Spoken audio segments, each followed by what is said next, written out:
everyone, it's your boy Fernie. This time again with the Dodges, but Dodge Grand Cherokee. Let's see.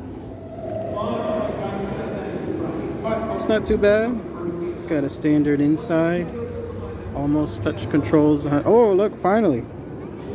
Check this out, guys. We have a fifth seat. Look at that. Fifth seat in the house. Look at this. Instead of it being one single row, it looks like it's got a separation in the middle. A little bit more swanky. Did you see the inside? It's nice. And it still has a trunk. Good stuff.